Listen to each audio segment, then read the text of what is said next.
Friends, welcome to my YouTube channel. तो आज के इस पर्टिकुलर वीडियो में हम डिस्कस करने वाले हैं क्लास 11th की जो हिंदी की अंतरा की बुक है उसका चैप्टर नंबर 15 या फिर आप उसको चैप्टर नंबर 5 भी कह सकते हैं, काव्यखंड का। तो चलिए स्टार्ट कर लेते हैं। एंड स्टार्ट करने से पहले मैं आपको बता दूं कि हमारा पार्ट सेकंड है और इसका पार्ट फर्स्ट जो था वो भी मैंने अपने चैनल पर पहले ही अपलोड कर दिया। जिन लोगों ने नहीं देखा पार्ट 1 तो वो जाके पहले देख लें, उसकी लिंक आपको डिस्क्रिप्शन में मिल जाएगी एंड मैं कमेंट में भी पिन कर दूंगी पार्ट फर्स्ट की लिंक। तो चलिए स्टार्ट करते हैं। एंड इस वाले पार्ट में हम करेंगे सब आंखों के आंसू उजले कविता का भावार्थ एंड इसकी जो कविता की एक्सप्लेनेशन है उसको बहुत इजी वे में समझ लेंगे। So let's start without wasting time. Paragraph number first. सब आंखों के आंसू उजले, सबके सपनों में सत्य पला, जिसने उसको ज्वाला सौंपी उसने इसमें मकरंद भरा, आलोक लुटाता वो घुलघुल, देता झरिए सौरभ बिखरा, दोनों संगी पते किंतु कब दीप खिला कब फूल जला। तो इस कविता की जो हमारी कवित्री हैं, इस फर्स्ट पैराग्राफ में कवित्री यानी कि जो हमारी राइटर हैं इस कविता की महादेवी वर्मा जिनका नाम है, वो हमें ये बताने का प्रयास कर रही हैं कि लोगों की आंखों में जो आंसू होते हैं उनमें सच्चाई होती है। मतलब बेसिकली वो ये कहना चाहती हैं कि कोई भी इंसान जब रोता है तो उसकी आंखों में एक सच्चाई होती है, उनके आंसुओं में एक सच्चाई की भावना होती है जो कि उसके आंसुओं में दिखती है। उसके आंसुओं में एक सच्चाई की भावना दिखती है जब कोई भी व्यक्ति रोता है। उसके जो सपने होते हैं, मतलब हर व्यक्ति का अपना एक सपना होता है, अपनी एक ज़िंदगी का एम होता है और वो सपना जो है वो एक कोरे कागज़ की तरह बिल्कुल नहीं होता। उसके सपने में एक सत्य की कल्पना होती है। मतलब वो अपने सपने को पूरा करने के लिए किसी भी हद तक जा सकता है, किसी भी परेशानी का सामना कर सकता है और उसके जो सपने में एक उत्साह होता है, उसके सपने में एक जोश भरा रहता है अपने सपने को, अपने एम को, अपने मकसद को पूरा करने के लिए। उसके अंदर और उसका वही उत्साह होता है, उसके अंदर उसके सपने की वो जो उत्साह होता है, वो जोश होता है, उसके अंदर उसके सपने की खुशबू को उत्पन्न कर सकता है। फिर कवित्री हमें एक एग्जाम्पल के थ्रू एक उदाहरण देते हुए बताती हैं कि जिस तरह जब दीपक जलता है तो वो हमें रोशनी प्रदान करता है और जब कोई फूल खिलता है तो वो हमें खुशबू, वो क्या करता है तो कोई फूल खिलता है तब तो वो खुशबू फैलाता है। इसी इनका भी ये एक सच होता है कि कभी कोई दीपक जो है वो फूल की तरह खिल नहीं सकता और कभी कोई फूल दीपक की तरह जल नहीं सकता। दोनों के अपने एक ये सच हैं। ठीक इसी प्रकार एक मनुष्य या एक व्यक्ति की जो प्रकृति होती है वो भी दूसरे व्यक्ति से अलग होती है। मतलब सबके जीवन यापन करने के उद्देश्य अलग होते हैं, सबके एम मकसद, सबका अपना ज़िंदगी गुजारने का एक मकसद होता है और सबके मकसद अलग अलग होते हैं। किसी को कुछ बनना होता है, किसी को कुछ करना होता है लाइफ में और सबके अपने अलग अलग मकसद होते हैं। तो इसीलिए हमें कवित्री बताती हैं कि हर व्यक्ति की प्रकृति भी दूसरे से अलग होती है। बस यही बताने का प्रयास करती हैं कवित्री हमें इस फर्स्ट वाले पैराग्राफ में। आई होप कि आपको समझ आया होगा। Paragraph number second. वो अचल धरा को भेंट रहा, शत शत निर्झर में हो चंचल, चिर परिधि बना भू को घेरे, इसका नित्य उर्मिल करुणा जल, कब सागर और पाषाण हुआ, कब गिरी ने निर्मम तन बदला। तो अब हम इसके सबसे पहले कुछ कठिन शब्दों के अर्थ जान लेते हैं। यहाँ पर अचल का मतलब होता है पर्वत या पहाड़, निर्झर कहते हैं हम झरने को, परिधि का मतलब होता है गोल घेरा और उर्मिल का मतलब होता है पवित्र और उर का मतलब होता है हृदय या दिल और गिरी का मतलब भी होता है पर्वत। तो अब हम स्टार्ट करते हैं इसकी एक्सप्लेनेशन। तो इन पंक्तियों में कवित्री यानी कि जो महादेवी वर्मा हैं हमें ये बताने का प्रयास कर रही हैं कि एक पर्वत जो होता है यानी कि जो एक पहाड़ होता है वो खुद से सैकड़ों झरनों में बहकर धरती से मिलता है। बेसिकली इसका मतलब ये है कि एक पहाड़ जो होता है वो अपने आप को बहुत सारे झरनों में डिवाइड करता है, बहुत सारे झरनों में अपने आप को बांट लेता है और फिर वही झरने बहकर धरती से मिलते हैं। मतलब एक पहाड़ की चोटी होती है वो अपने आप को कई ज़्यादा सैकड़ों की तादाद में झरनों में बांटता है और फिर वही झरने बहकर धरती से मिलते हैं और यही पर्वत धरती को घेरकर गोला सा बना लेता है। और फिर कवित्री कहती हैं कि बेशक ये बात बिल्कुल सही है कि पर्वत बाहर से बहुत ज़्यादा कठोर होता है, उसमें हार्डनेस होती है, लेकिन इसके अंदर भी एक पवित्र धारा मौजूद होती है और इसमें अंदर से एक पवित्र और साफ धारा भी मौजूद हो सकती है। सेम एज इट इज़ इसी तरह कोई कठोर स्वभाव का जो व्यक्ति होता है, कठोर स्वभाव के लगने वाले व्यक्ति में भी रहम और दया की भावना भरी हुई हो सकती है। ये ज़रूरी नहीं है कि कोई व्यक्ति का स्वभाव कठोर है, किसी व्यक्ति का स्वभाव जो है कठोर है तो उसके अंदर रहम और दया की भावना होगी ही नहीं, बल्कि कठोर स्वभाव वाले कठोर स्वभाव के लगने वाले व्यक्ति के लगने वाले इंसान में भी रहम और दया की भावना हो सकती है। और ये बात बिल्कुल सत्य है, सच है। फिर कवित्री अपनी बात को ख़त्म करते हुए कहती हैं कि किसी भी इंसान के व्यक्तित्व का अंदाज़ा बाहरी रूप से नहीं लगाया जा सकता। मतलब हम किसी के पर्सनैलिटी का अंदाज़ा, उसकी विशेषता या गुण का अंदाज़ा, उसकी पर्सनैलिटी किसी कहते हैं विशेषता को या गुण का अंदाज़ा हम उसके बाहरी रूप से नहीं लगा सकते। और हमें क्या पता कि वो व्यक्ति अंदर से कैसा है, उसका दिल कैसा है। तो यही बताने का प्रयास करती है हमें कवित्री इन पंक्तियों में कि किसी भी इंसान का हम अंदाज़ा उसके बाहरी रूप से नहीं लगा सकते। कोई किसी का स्वभाव कठोर है तो वो ज़रूरी नहीं है कि वो उसके अंदर दया नहीं होगी, उसके अंदर भी रहम हो सकता है। और तो यही था इसके एक्सप्लेनर। सो यहाँ पर इसकी व्याख्या जो है ख़त्म होती है एंड आई होप कि आपको समझ आई हो। तो अब हम आगे चलते हैं। Paragraph number 3। नभ तारक सा खंडित पुलकित ये शुद्ध धारा को चूम रहा, वो अंगारों का मधुर रस भी केशर किरणों सा झूम रहा, अनमोल बना रहने को कब टूटा कंचन हीरा पिघला। तो अब हम यहाँ पर सबसे पहले कुछ कठिन शब्दों के अर्थ जान लेते हैं। नभ का अर्थ होता है आकाश या आसमान, पुलकित का मतलब होता है प्रसन्नचित, मधु का मतलब होता है शहद, कंचन कहते हैं हम सोने को, सोना गोल्ड, और हीरक कहते हैं हम हीरे को।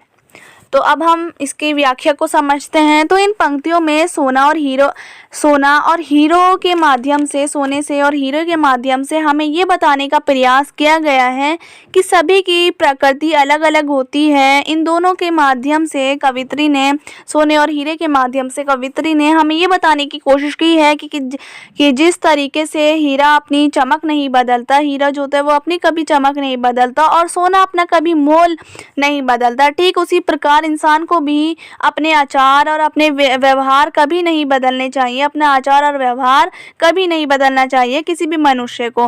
बेसिकली कहने का मतलब ये है कि मनुष्य को अपने अंदर मौजूद किसी भी गुण को, किसी भी उसके जो नेचर है, उसकी खासियत है, उसको किसी भी, चाहे उसके अंदर कितनी भी क्वालिटीज़ आ जाए, किसी भी लोगों के कारण, किसी भी इंसानों के कारण नहीं बदलनी चाहिए। उसकी जो गुण है उसको नहीं बदलना चाहिए, चाहे उसमें कितना ही कुछ आ जाए, वो फेमस हो जाए, उसको जो चाहिए वो उसको प्राप्त हो जाए, लेकिन उसको जो है इंसान को, लेकिन कभी अपने अंदर के गुण को नहीं बदलना चाहिए।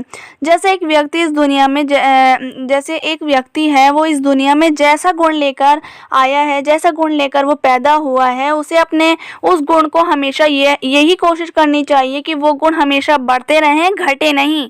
अपने गुण को और अच्छा बनाने की कोशिश करनी चाहिए।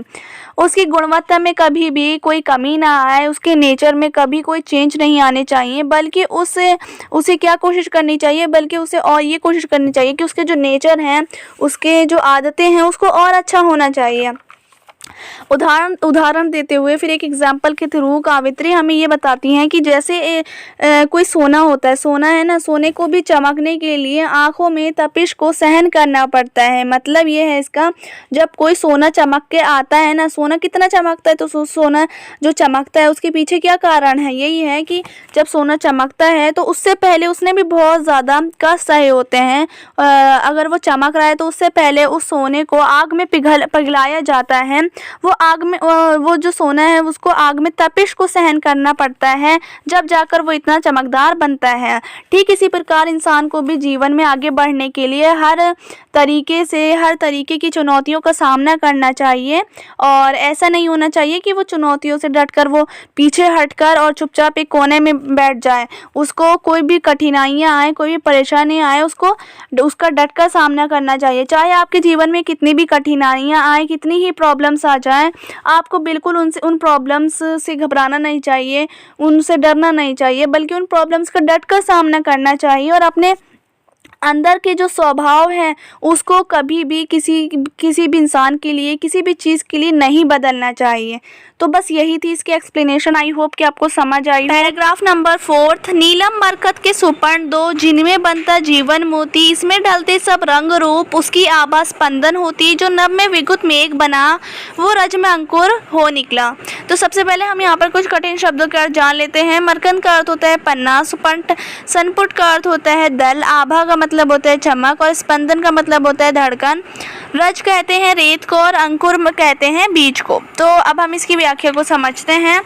तो यहाँ पर जो है हमें कवित्री इन पंक्तियों के माध्यम से ये बताने का प्रयास कर रही हैं कि जिस तरीके से एक सीप के अंदर एक सीप होता है जिसके अंदर मोती जो है जन्म लेता है, तो एक सीप के अंदर मोती का जन्म होता है, ठीक उसी प्रकार ऊपर सुनहरे जो नीले कलर का ब्लू कलर का हमारा आसमान होता है, ऊपर सुनहरे नीले आकाश और नीचे पन्ना के समान हरे बिछले घास के मध्य एक मनुष्य जन्म लेता है। जैसे कि एक सीप के अंदर मोती का जन्म होता है, इसी प्रकार एक जो धरती है यानी कि ज़मीन है नीचे और ऊपर आसमान है, उसके बीच में ही ज़मीन पर मनुष्य जो है वो जन्म लेता है।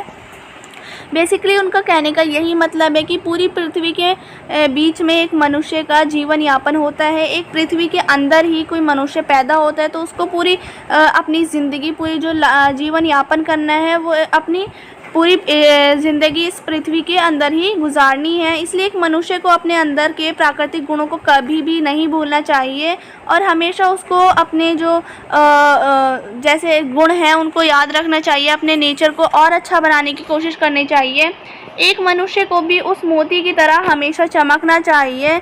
जीवन के सारे धड़कन ही जीवन जीने का ज़रिया है। फिर कवित्री कहती हैं कि आकाश में जब बादल छाया होता है उसके मध्य से अभी आकाश से वर्षा होने लगती है। जब आकाश में क्या होता है, जब बादल छाते हैं तो उसके बीच में उसके मध्य से क्या होता है, उसके ज़रिए बादलों के ज़रिए आसमान में से बारिश होने लगती है। हर परिस्थिति में खुद को कभी नहीं बदलना चाहिए, चाहे कैसा भी वक्त हो। हमें अपने आप को बदलना नहीं चाहिए बल्कि और अच्छा होने का प्रयास करना चाहिए, क्योंकि ये प्रकृति भी अपने आप को कभी नहीं बदल सकती है। हमेशा हमें अपने प्रकृति से हमें जो है अपनी प्रकृति से सीख लेनी चाहिए। जिस तरह वो अपना स्वभाव किसी भी कारण से नहीं बदलती, हमें भी उसी तरीके से इंसान को भी अपना स्वभाव किसी के लिए नहीं बदलना चाहिए, बल्कि और अच्छा करना, अपना स्वभाव और अच्छा करने की कोशिश करनी चाहिए। तो यही बताने का प्रयास किया गया इन पंक्तियों में। पैराग्राफ नंबर 5, संस्कृति के प्रति पग में मेरी सांसों का नव अंकुन चुन लो, मेरे बनने मिटने में नेत्र अपने साधों के रण गिन लो, जलते खिलते बढ़ते जग में घुल मिल एकाकी प्राण चला, सपने सपने में सत्य ढला। तो सबसे पहले हम इसमें कुछ कठिन शब्दों के अर्थ जान लेते हैं। संस्कृति का मतलब होता है संसार, पद का मतलब होता है कदम, और अकन का मतलब होता है चैन, एकाकी का अर्थ होता है अकेला। तो यहाँ पर जो है इन काव्य की जो ये पंक्तियाँ हैं इसके माध्यम से कावित्री हमें ये कहना चाहती हैं कि इस पूरी सृष्टि में यानी कि इस पूरे संसार के अंदर जो भी प्राणी निवास करते हैं, जो भी इंसान रहते हैं, उनकी जो सृष्टि है यानी कि इस संसार में जो इंसान निवास करते हैं, रहते हैं, उनकी जो गतिशील है, इस गतिशील सृष्टि का कर्ता और धर्ता मतलब उनका जो करने वाला और धरने वाला दोनों ही ईश्वर है। ईश्वर ही हर चीज़ करता है। जैसे कि इस पूरे संसार में हमेशा जो है हर चीज़ बदलती रहती है, स्वरूप इस संसार का बदलता रहता है। इस संसार में कभी वसंत आता है तो कभी फाल्गुन का महीना आता है। हर महीने अपने आप में अलग अलग होता है। हर महीने कभी कुछ आता है कभी कुछ। हर किसी का करने धरने वाला इस धरती का ईश्वर होता है और वही हर चीज़ को करने धरने वाला होता है। और जैसे कि हर महीने का यहाँ पर एग्जाम्पल दे रही हैं, हमें महीने के एग्जाम्पल से समझाती हैं कावित्री के हर महीने अपने अपने टाइम में आता है और हर महीने अपने आप में भिन्न होता है, अलग होता है। ठीक उसी प्रकार हर इंसान, हर व्यक्ति भी अपने आप में अलग होता है। हर व्यक्ति को अपने गुण अनुसार खुद को ढालने का प्रयास करना चाहिए, यानी कि हर इंसान को अपनी क्वालिटीज़ को खुद देखना चाहिए कि उसके अंदर क्या क्वालिटीज़ हैं, क्या विशेषता हैं उसके अंदर। हर इंसान के अंदर कुछ ना कुछ गुण होते हैं, कुछ क्वालिटीज़ होती हैं, तो उसको मनुष्य को खुद ही देखनी चाहिए अपनी क्वालिटीज़ और अपनी क्वालिटीज़ के अपने गुणों के अंदर खुद को ढालने का प्रयास करना चाहिए। जो उसकी क्वालिटीज़ हैं उसमें बदलने का अपने आप को प्रयास करना चाहिए। अपनी क्वालिटीज़ के अंदर ढलना चाहिए उसको। और जो व्यक्ति ऐसा करता है वो अपनी क्वालिटीज़ के अंदर अपने आप को ढाल लेता है और उसमें सफल होता है, तो वही व्यक्ति जीवन में भी पूरी तरह से सफल हो पाता है। तो यही कावित्री कहती है कि हमें अपनी क्वालिटीज़ को देखकर खुद ही उसमें ढलने का प्रयास करना चाहिए और हमें प्रकृति से सीख लेनी चाहिए, नेचर से सीख लेनी चाहिए कि प्रकृति जो है हम सभी मनुष्य के पथ प्रदर्शक है, यानी कि हमें जो है राह दिखाने वाली है। हमें हर चीज़ नेचर से पता चल जाती है कि नेचर किस तरीके से हमें हर चीज़ का उदाहरण दे के समझा देती है। हर चीज़ का मतलब हम कह सकते हैं उसको पथ प्रदर्शक है, हमारी जो है हमारे जैसे साथ चलने वाली है और हमें हर चीज़ का रास्ता दिखाती है। तो मनुष्य को अपनी जो जीवन में सफल होने के लिए, हर इंसान को अपने जीवन में ज़िंदगी में सफल होने के लिए, अपने लक्ष्य तक पहुंचने के लिए अकेला ही प्रयास करना चाहिए।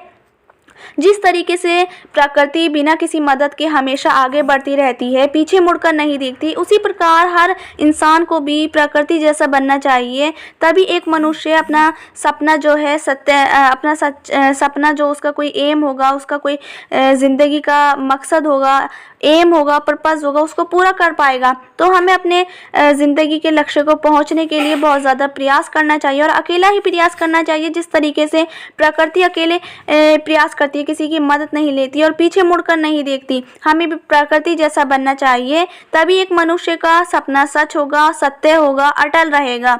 सपने में, हर एक के सपने में सच छिपा होता है, जो कि सिर्फ परिश्रम के माध्यम से मनुष्य अपने सपने को साकार कर सकता है। मतलब हम जितनी कहते हैं ना, हार्ड वर्किंग करेंगे तो उसका फल भी हमें अच्छा मिलेगा। तो इसलिए हमें कठिन परिश्रम करना चाहिए, उसके बाद हमारा हर सपना साकार हो सकता है, हम अपने लक्ष्य तक पहुंच सकते हैं। तो यही बताना चाहती हैं कावित्री हमें इन पंक्तियों के माध्यम से।